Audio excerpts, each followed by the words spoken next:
Assalamualaikum warahmatullahi wabarakatuh.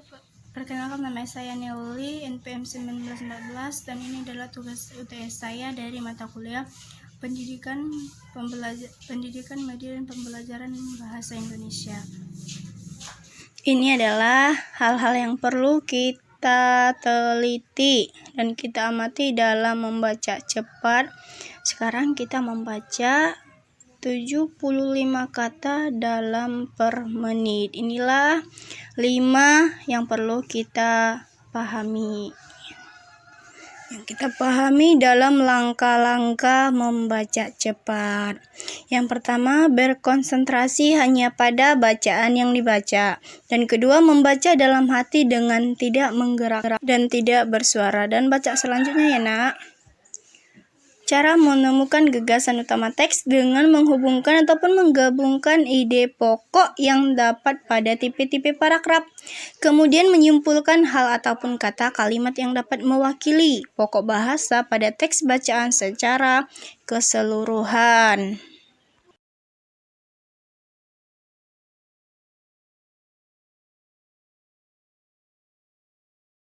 Ini merupakan contoh bacaan yang harus anak-anak baca ya, yaitu judulnya Gerakan Sejuta Pohon.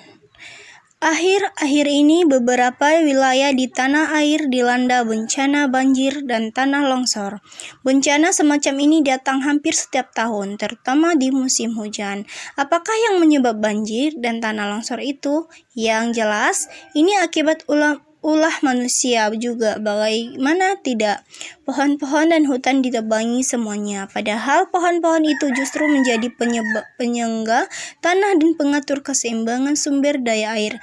Nah, penggundulan hutan dan pohon-pohon penyelanggan itu tidak mengakibatkan banjir dan longsor datang menyapu pemukiman penduduk jika terjadi hujan sebentar saja. Disinilah untuk mencegah banjir dan longsor di tahun-tahun mendatang, kini pemerintah mencanangkan gerakan sejuta pohon. Kita semua diajak untuk menanam berbagai jenis pohon sebanyak-banyaknya sesuai lingkungan masing-masing. Kalau saja ajakan pemerintah ini dilaksanakan dengan sungguh-sungguh, tentu lingkungan hidup di sekitar kita jadi rupawan, aman, dan sejuk.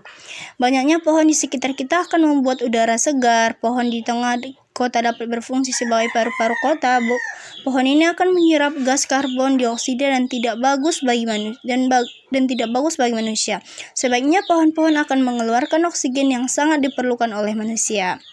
Nah, banyaknya pohon di kota akan membuat kita menjadi sehat. Karena ini yuk kita jadi jaga pohon-pohon yang sudah ada dan kita tanami lingkungan sekitar kita dengan sebanyak mungkin pepohonan. Maaf ya nak, ibu terlalu tergesa-gesa dalam membacanya, jadi jangan contoh ya dalam membaca ibu itu. Dan kita sudah mempelajari langkah-langkah yang harus kita ikuti sebelum membaca cepat. Baik, sekianlah yang dapat ibu sampaikan. Assalamualaikum warahmatullahi wabarakatuh.